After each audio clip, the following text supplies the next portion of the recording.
the exercises to practice with great specificity, as we've indicated. This will help you to generalize the ideas involved to every situation in which you find yourself and to everyone and everything. Be sure that you do not decide for yourself that there are some people, situations, or things. So it says, be sure not to decide for yourself that there are some people, situations, or things which the ideas are inapplicable. That's brilliant for me. Yeah. This will interfere with transfer of training. The very nature of true perception is that it has no limits. Very important. It is the opposite of the way you see now. So for me, this is why this course is at the level of 600, which is enlightenment, is because you have to apply the training of the 365 lessons to absolutely everything with no exception. So there can be nothing, no person, place, or situation, or object, or whatever that you don't apply the training to let it go. So in most other lower spiritual pathways, it'll be like, oh, but I can't apply the training to my thoughts about my mother. I can apply it to everything else except my thoughts about my mother, or I can't apply it to the body, or to food, or to money, but you've got to apply it to everything. And it's in that because whatever it's applied to, the thoughts, as we get to the first lesson, any thought that has been given meaning or interest or identification tends to stick in the ego, in the mind, and creates a disconnection to the eternal, unlimited stillness, which is always here. So it's only the thoughts which are cherished within consciousness, which has been given interest or meaning, that are blocking. So it's like, by doing these exercises, we'll be connected to the limitless. So you have to apply.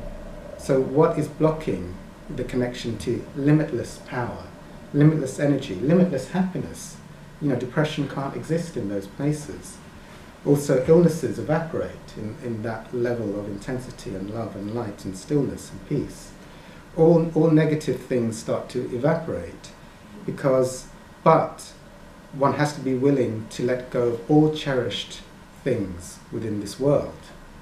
Because holding anything and cherishing anything, or giving interest or meaning or value to anything, any inner thought or any perceived external object, then will limit the connection to now, to the stillness, the love, the power that is residing here, when there'd be no ego. So that for me is the thing. And it's like, if you get that on lesson, it says right at the beginning of the course, apply it to absolutely everything. Because within each ego, there are some things which think, no, I'm not going to do it to my mother, I'm not going to do it to my views around money, or I'm not going to do it to needing to look good or have a good social life, or I'm not going to do it to, I love being in self-pity, or I love talking about my illness, or whatever it is. Or, it could be like an application or something in the external world which is so interesting and so meaningful, and that then blocks off. Or it could be, people, conflicting people that one gives a lot of invested interest in. So that, for me, that passage there. What's transfer of training? Is that? Oh, right. That's Okay. the excuse we give, is it? Transfer of no, the training is doing the 365 lessons and applying the lessons as stated. So there'll be great temptation when doing the lessons. For example, we'll be doing soon, like,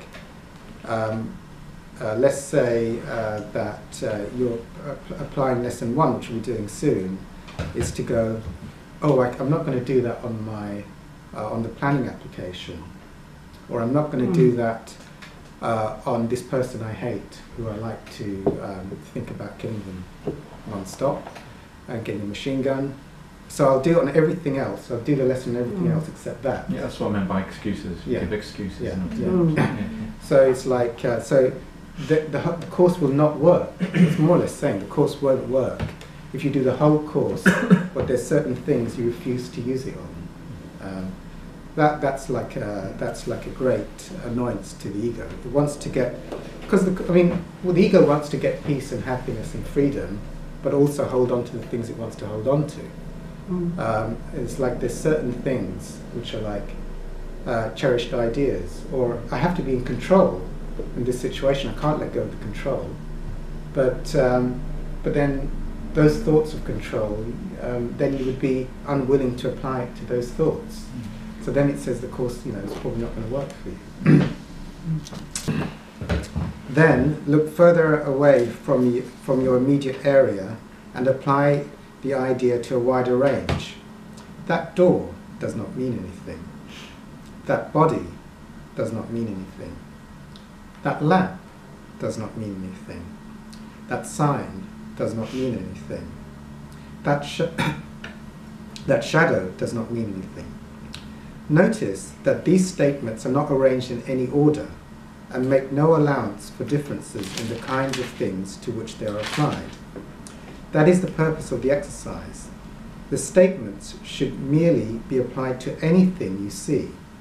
As you practice the idea for the day, use it totally indiscriminately. Do not attempt to apply it to everything you see, for these exercises should not become ritualistic. Only be sure that nothing you see is specifically excluded.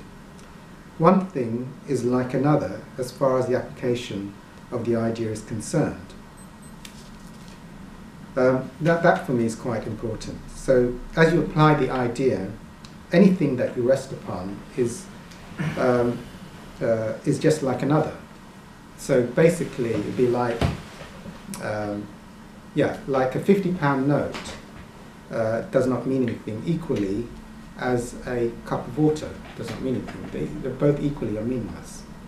The exercise, I did this and it just seemed a weird thing to say this hand doesn't mean anything. It's just weird. I did it. I didn't understand it, but I just did it.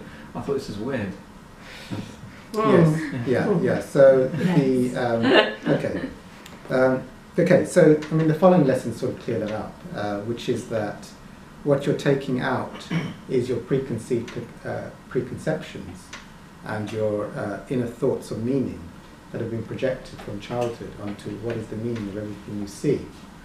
So it's like when the ego looks at something, it thinks it understands something. It's revealing its past experiences, and it goes into a lot of projection. So there is not the presence of the present moment, because it's already like layering a lot of unconscious ideas and thoughts onto every object it sees. Constructs, yeah. So by just making the statement that is meaningless, it's like it's like deprogramming the ego, and we're deprogramming the ego that it knows anything, or that it's attributed value and interest in various things. Like within the collective unconscious, things like how rich you are, or how attractive you are, or various things, how much money you've got in your pocket. All of these things have been attributed with tons of meaning and value and worth. So we're deprogramming all of that right now. It's like we're making an affirmation that the ego knows nothing. You can forget all the preconceived ideas. We're stripping it all out. So removing associations. Yes. Okay. Yeah. So otherwise, when you're sitting in a room, like as a recovered compulsive overeater, if I wasn't recovered and there was like a plate of donuts in the middle, then it would be like, well, my whole attention would just be on donuts for the whole duration of the talk.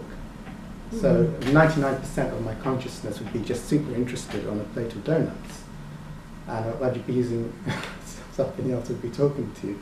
So now if I was to say, use the lesson, like donuts are as equally meaningless as a table, which are as equally meaningless as the lamp, or everything is equally meaningless. Then suddenly I'm stripping away all the programming of my ego, and then eventually, like I wouldn't want to eat my book, for example, because it's quite meaningless and boring. So, and then eventually, like donuts would be like meaningless and boring. They'll have no effect. So why? Now the ego will be terrified because it says, well, the ego's prime operative belief is that without me, I'm your survival. I need to control the world and understand meaning and value, and be in the right pecking order in society and earn enough money. Without me, if you let go of me, then you'll be nothing and life will be chaos. But the paradox is that even doing general, like in 12-step programs, doing general spiritual work, which is letting go of your ego and its ideas and resentments and its thoughts, and surrendering control, is that people get better. The Course in Miracles is taken to a very more extreme level, which is you can dispense with your ego, you don't even need it, and you'll be fine. But you're welcome to do it. But what inspired me was that people with cancer, people with AIDS, because I had such bad physical problems as well, all disappeared by doing the Course in Miracles. So it was that powerful that it can actually take physical illness out of you, not just addiction. But also people with grave emotional disorders, people who've been raped, people have recovered, because it completely, it takes out the victim mentality, it takes out attributing blame, and that's cutting you off from peace and the stillness and the peace and the happiness. So it has that level of power that you can't hold on to victimhood. So it has great power, and people have recovered enormously. So there's great sort of spiritual merit in the lessons, and it's so simple. You know, how's this going to like take out kidney failure, and take out asthma, and take out hatred and resentment? Well, you can, just by doing the lessons. So it just, as it's just stated, you know, it's just saying, well, you know, just do the lessons. You don't have to. You don't need to understand it. You see. So yeah, good question. That's lots of inspiration. The lessons are at 600, so the ego doesn't want to remember them. Yes. It's like the ask the ego to remember that all its thoughts are meaningless. It doesn't want to do that. I'm angry at this person. Can you remember that? The whole day? Yeah, you can remember that. You're angry. I want to kill that person. You can remember that. Can you remember that whole day? Can you remember all your thoughts are meaningless? What was that? It's like true. They vanish. Suddenly you feel, oh my God, I've got Alzheimer's. It's true. Okay, so let's just for the practical aspect, let's just try and do that as a group for just only for a minute or so. The meaning. Why is it so important? For me, it's one of the most fundamental lessons from the course. I love that lesson, which is that I'm giving you my explanation. You don't have to have my explanation. Which is that we're taking all the meaning that the ego has attributed to all external phenomena. But when I say external, meaning my own thoughts as well, because my thoughts are projecting out and making constructs into the world as well. So, and also that the thoughts that when I look at an object, that I understand what that object is and I have a commentary. I'm making all of that meaningless. I'm like saying that everything that's projected, every thought and every object has no meaning. And in fact, everything is equally meaningless. Why, for me, that's a paradox, because when everything is made meaningless, then the truth will be revealed. Because when the ego has ascribed meaning and identification with externals, with thoughts, images, time, location, bodies, what goes on in culture, when all of that is made meaningless, all that attribution has created separation. Separation from the unlimited love, presence, light, and connection and unity that is present in every moment. So the paradox is if I let go of everything that the ego has attributed meaning to, because that's its hook for existence. The ego's purpose to live is so that it can think, make a dialogue, and try and control the external world for its own ends. So if you dismantle that whole mechanism, then what will be revealed will be what's left. And what's left is unlimited, eternal stillness, presence, light and love that is accessed. So say that again, So what's accessed after all the ego is dismantled through making it meaningless and all its mechanisms of control, its mechanisms of attributing a story to each object or each perception that it sees. When all of that is removed, only the truth remains. So to the extent that the truth remains, one starts to get into, from the levels of consciousness, one gets into more and more advanced spiritual states of consciousness, into the mystical experiences. So sometimes you might feel a great unity and oneness and an expanding love with everything and everyone in the room. So what you're saying is truth remains once yes. you removed all association. Exactly, yeah, that's what the Course, that's the primary foundation of the Course. It's a course to remove everything so that the truth can remain. And the truth being, unlimited. It doesn't say that because it's not a thought or a word, but I'm using words, so it'll be like eternal love, unlimited stillness, peace, but as you go through, you get to more and more advanced states of spiritual consciousness. And things like, of course, depression, all the underpinnings holding depression and negativity start to dissipate in that field. So I love it, and when I do it, for me it's still a fundamental lesson for me, regularly. It's like, if anything becomes interesting in the world, then I use this lesson on it, because like I'm not very interested in the table. Yeah, I don't have a great interest. I can't get obsessed with the table. So, but if something creates an imprint in my consciousness, I'm thinking about it regularly, then I know if I can make it as meaningless as a table and as a glass of water and as a light bulb or as a green plant, then it'll be gone. And we're back connected with the truth, you see. And the truth is the source of everlasting power, light, love, happiness, unity, and the highest level of spiritual expression. Like what we were talking about before, being in holy relationships. So holy for me is like, like we say in the Course, atonement, or at-one-ment, the oneness or the unity, where there is no separation being created by the ego being the source of. To the extent I'm connected to my ego, then there's identification with the body, identification with thoughts.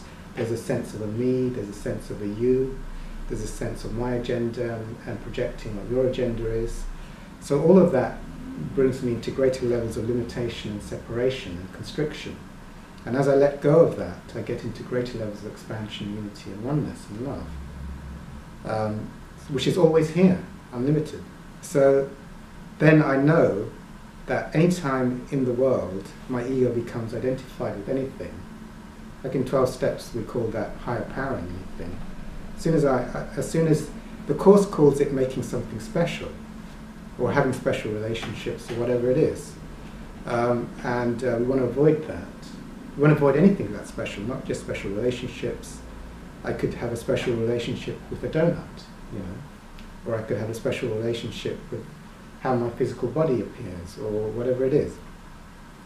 If I'm really interested in, for example, chocolate biscuits, if I was interested in chocolate biscuits, then I'd go, a chocolate biscuit is, as meaningless as this table. And when I do it, I give equal amount of time. So I look at the biscuit for 1 second, say this biscuit is meaningless, and then I look at the it's equally as meaningless as this table. I look at it for 1 second, and then I look at the light bulb for 1 second, which is as equally as meaningless as this light bulb. I do that. Very, very soon, actually, the meaning and the fascination and the value ascribed to the chocolates become, it loses its appeal. And as you let go of all the appeal that the ego has ascribed to it, you'll get into more and more expanded states of consciousness and awareness, or presence. Because what blocks the presence is just really interesting thoughts. Through what Hawkins said, because I was in such a bad place, spiritually, emotionally and physically, with kidney failure, addiction to food, and Hawkins said that, I do what Hawkins said, the 12 steps are the basics of spirituality, The Course in 12 steps calibrate at 540, so it's reasonably high calibrated at level of unconditional love. The lessons of the Course in Miracles calibrate at 600, the level of enlightenment, but then you have higher levels of enlightenment. So you can do like self-inquiries around 700, so it's even more to the point. So lessons of enlightenment, what does that mean? There's levels of, so you're no longer heavily identified with the ego any longer with enlightenment, but there are various levels of distinction. For example, is in higher states of expanded awareness, one can go through, is the ultimate reality nothingness? And just, is it like an infinite still nothingness? And there are other states which are like an infinite state with no duality existing, but there's an infinite presence of love, stunningly present. So there's various levels of spiritual experience which go beyond the normal realms of limitation when one is heavily identified within the ego. So as Hawkins would say, certain teachers reach certain states, but there is even more to be experienced beyond those states. So they're what we call the states of enlightenment. So within the ego realms, it tends to be, as one evolves in consciousness, there's gradations of less and less limitation and greater feelings of expanded feelings of love and connection. But when you get to enlightenment, the states become more non-linear, more not about gross states of limitation, but distinctions within the non-linear, within states of non-limitation, but there are gradations within that as well, distinctions. That sort of makes sense? Yeah, partly, yeah. Anyway, I don't think it's that relevant. First you want to get to the first level of enlightenment, and then go on to that. So